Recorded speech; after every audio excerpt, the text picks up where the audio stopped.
Hai semua, pernah tak rasa macam, alamak, susahnya nak terangkan situasi sosial yang rumit ke anak kita? Hari ini kita akan kupas satu alat yang sangat power untuk bantu kita, iaitu cerita sosial. Jom kita belajar cara nak cipta cerita yang betul-betul berkesan satu persatu. Soalan ni kan, macam mana kita nak jelaskan peraturan yang kita rasa macam common sense je?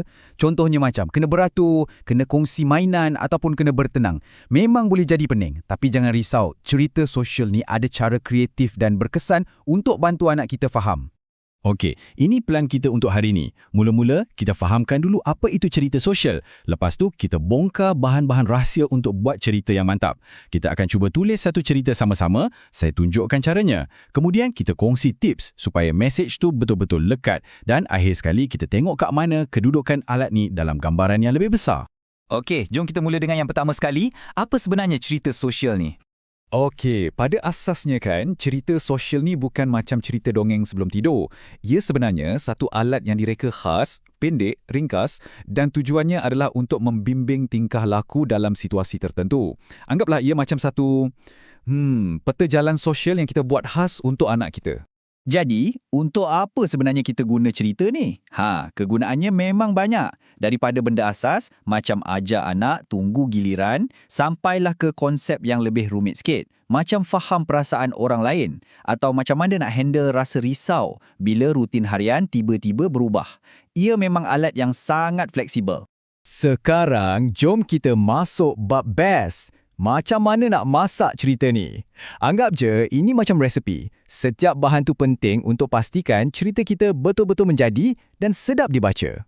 Mula-mula, gaya penulisan kita. Kuncinya, kena simple. Guna bahasa yang ringkas, ayat pendek-pendek dan yang paling penting, nada kena sentiasa positif. Daripada kita cakap, jangan menjerit, kita tukar jadi, kita guna suara yang perlahan ya. Nampak tak beza dia? Kita membimbing, bukan menghukum. Dan pastikan cerita tu pendek je, supaya perhatian anak tak lari. Kat sinilah letaknya magic cerita ni. Kena personal. Gunakan nama anak anda, masukkan watak kartun kegemaran dia, letak gambar-gambar. Lagi power kalau kita ajak dia buat cerita tu sama-sama. Bila dia rasa tu cerita dia, mesej tu lagi senang nak masuk. Baiklah, cukuplah dengan teori. Jom kita praktikkan terus. Kita akan bina satu cerita sosial bersama-sama, langkah demi langkah guna template yang sangat berguna ni. Okey, kita akan guna satu contoh yang saya rasa ramai boleh relate, iaitu mengurus masa skrin. Tajuk pun kita buat gempak dan positif. Adiwira mengurus masa skrin. Kan dah rasa seronok sikit bunyinya? Kita mulakan dengan ayat yang sangat rileks, tak ada nak tuduh-tuduh, kita cuma akui yang masa skrin tu memang sebahagian daripada rutin harian dia. Mesejnya bukan nak haramkan terus, tapi nak letakkan ia dalam konteks yang betul. Seterusnya, kita sentuh bab kenapa. Kenapa kena berhenti? Kita kaitkan dengan perasaan yang difaham, contohnya rasa letih atau rasa nak marah. Lepas tu, kita masukkan trik dia. Kita cakap yang Adiwira pun sentiasa berehat. Terus nampak macam satu benda yang cool untuk dibuat. Ini bahagian paling praktikal. Kita pecahkan apa yang dia perlu buat kepada langkah-langkah yang super jelas dan senang nak ikut. 1, 2, 3, 4. Daripada arahan umum macam berhenti sekarang, kita bagi dia macam satu senarai semak yang boleh diurus. Senang kan? Dan yang ini pula, contoh paling power macam mana kita boleh jadikan cerita tu personal dan beri inspirasi. Dengan guna nama anak, contohnya Zayan, dan samakan dia dengan seorang Adiwira, kita dah tukar satu tugasan biasa menjadi satu misi yang heroik. Okey, langkah ni sangat penting tapi selalu orang terlepas pandang. Kita bukan sekadar ambil sesuatu daripada dia, tapi kita gantikan dengan pilihan lain yang positif. Jom kita main-mainan ke, pergi luar ke. Ini akan buat peralihan tu jadi lebih lancar dan kurang rasa kehilangan. Dan kita akhiri cerita dengan suntikan semangat yang padu. Kita yakinkan dia yang dia mampu buat. Ini bukan saja membina keyakinan diri dia, tapi juga menamatkan cerita dengan satu perasaan yang sangat positif dan memberangsangkan. Okey, cerita dah siap ditulis. Tapi, itu baru separuh jalan tau. Sekarang, macam mana kita nak pastikan mesej dalam cerita ni betul-betul melekat lama lepas kita habis baca? Ada 3 kunci utama kat sini. Ulang, praktis dan puji. Baca cerita tu selalu, terutamanya sebelum situasi tu berlaku. Cuba main peranan sama-sama, berlakon, matikan tablet dengan tenang.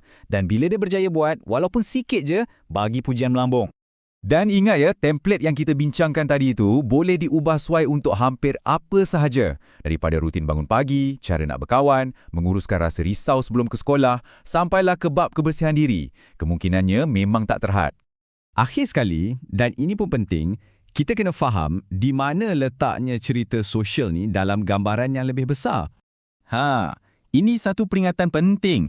Cerita sosial ni memang alat yang hebat, tapi ia bukan ubat ajaib untuk semua masalah. Ia akan jadi paling berkesan bila ia menjadi sebahagian daripada satu pendekatan sokongan yang lebih menyeluruh. Fikirkan ia macam satu pasukan. Cerita sosial ni berfungsi dengan sangat baik bila digabungkan dengan strategi lain, macam terapi tingkah laku, latihan kemahiran sosial dalam kumpulan dan sistem sokongan positif yang lain. Semua ni bekerjasama untuk menyokong perkembangan anak kita. Jadi sekarang giliran anda. Anda dah ada resipi, dah ada contoh dan strategi pun dah ada. Cuba fikirkan satu situasi yang anda nak bantu anak anda lalui dengan lebih baik. Apakah cerita hebat pertama yang akan anda cipta?